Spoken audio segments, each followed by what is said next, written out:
Hello guys, magandang tanghali sa inyong lahat at narito po tayo ngayon sa isang lugar.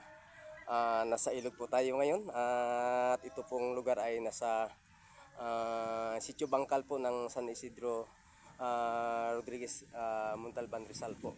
Ito guys, tingnan nyo po, ang ganda pala ng paliguan dito. Sus, yun guys, makikita nyo guys yung mga bato na mga puti, no? At inyo po mapapansin. Yun guys, at kami po ay ito, kasama ko po yung aking pamangkin si Sian. At ito guys, tingnan nyo po, at tayo po ay tutungo dito sa unahan. Eh guys, hello, kahit medyo mainit, okay lang. Ang importante matahak po natin itong lugar. Ito guys, tingnan nyo po yung mga bato na mga puputi, no? Maputi po yung mga bato dito, no?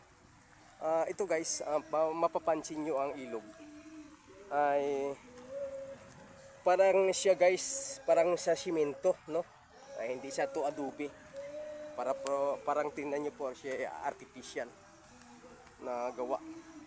Ito po ay may mga history po ito noong unang mga panahon ng mga 1940s. Kaya guys, dito guys, marami dito na naliligo sa area.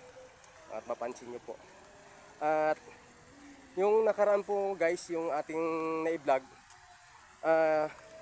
yung nakikita po natin mga bato ay yung puti at yung green at pula at iba-ibang kulay na sinasabi nilang Justin Stone. Subalit dito natin matunghayan yung talagang mga bato. Dahil yung ating unang episode guys na ipinakita sa inyo ay yung mga bato dun guys, hindi masyadong kasi maliit lang po siyang sapa eh. Kaya tingnan nyo guys, no? So hahanapin po natin ang sinasabi nilang Justin Stone. Kaya titingnan ho. Hello po Nang!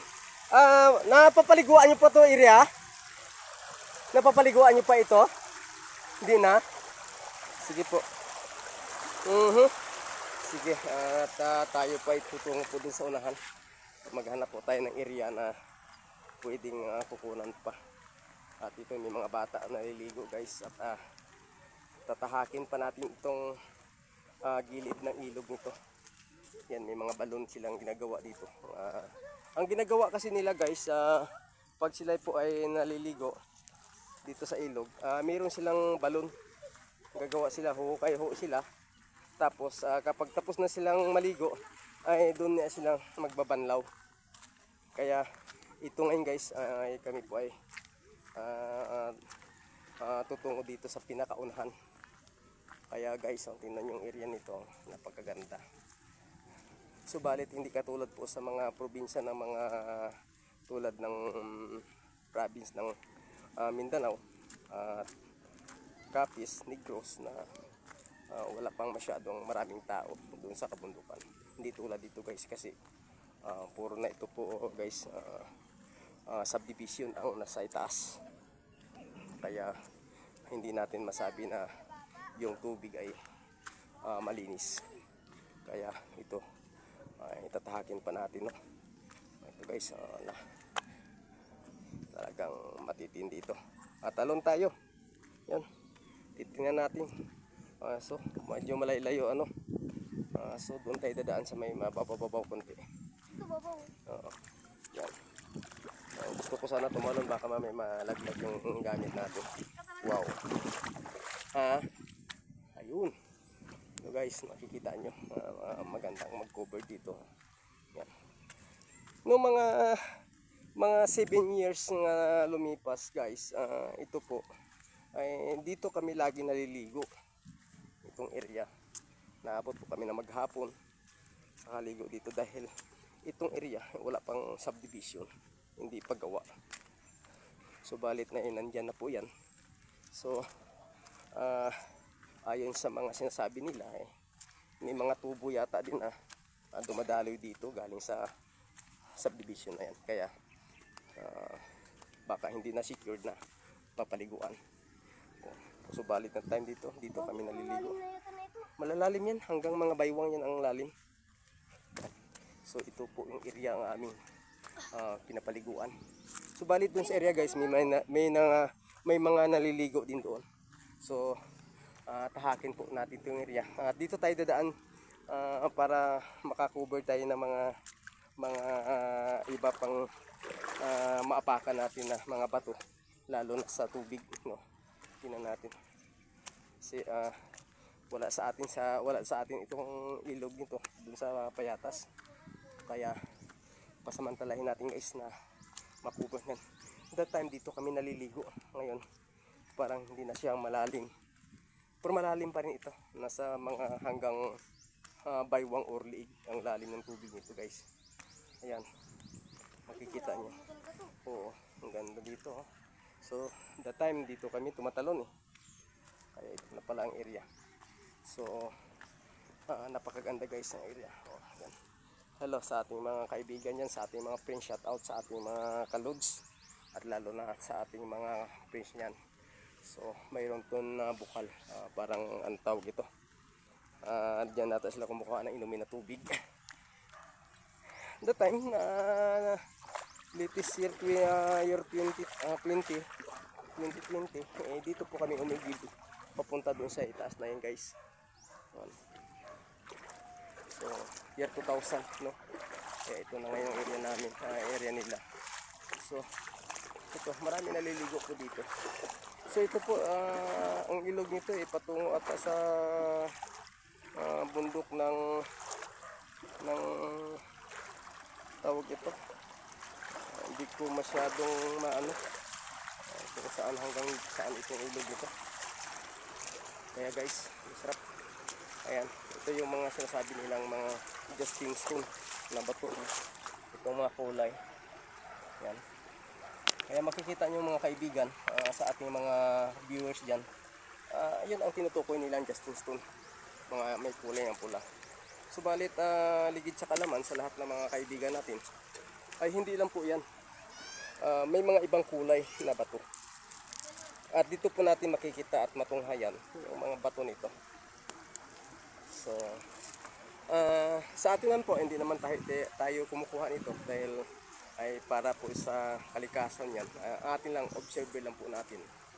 Pinapakita natin sa buong sambayanan na ito pala ang sinasabi nilang Justin stone. So tayo, no? Ang ganda ng inumin dito. Yan sila kumukuha ng tubig, inumin. So tingnan nyo guys, yung kapag ang bato ay nasa tubig, ay sila ay talagang buhay na buhay. Ayan, oh. May puti. Tingnan nyo guys, no? At iban, ang katulad dito.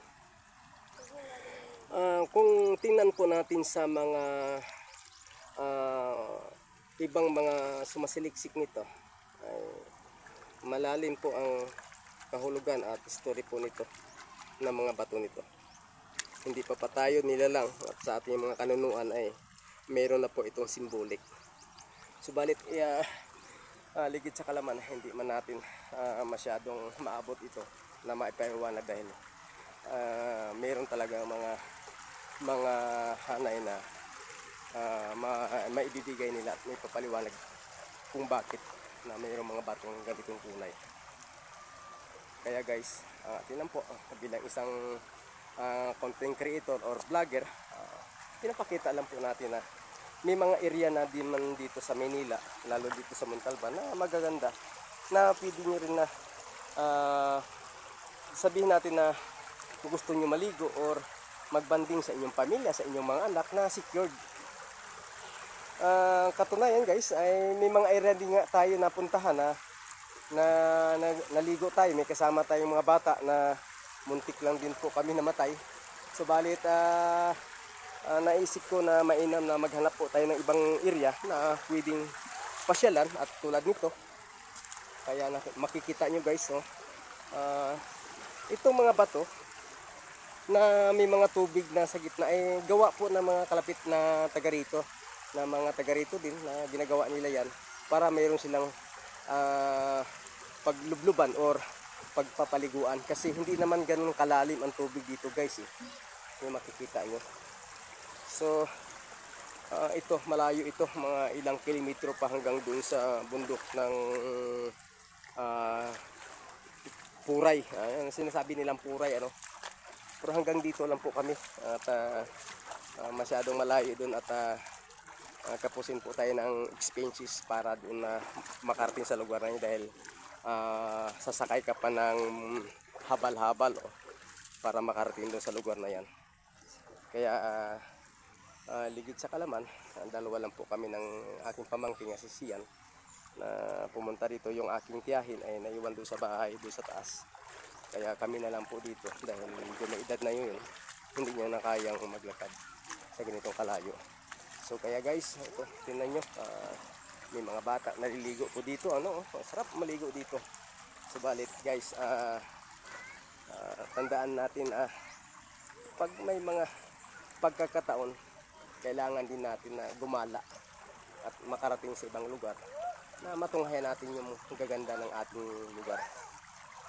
Kailangan din natin minsan na magkaroon ng kapayapaan, katahimikan sa ating kaisipan na saglit lang sa loob ng isang oras o ilang oras o minuto na magkaroon ka ng peace of mind tulad nito. Makaligo, makagala-gala, makatingin-tingin sa mga ibang area na ito lang may kagandahan pala. Kaya ito guys, at secure pa ba kaya naliliguan ito? O hindi pa sa marumi? I see. So pag naligo ho kayo, magbabanlaw pa kayo, hindi na? Pero hindi tulad dati ng mga 5 years o 7 years na lumipas, ay talagang malinis.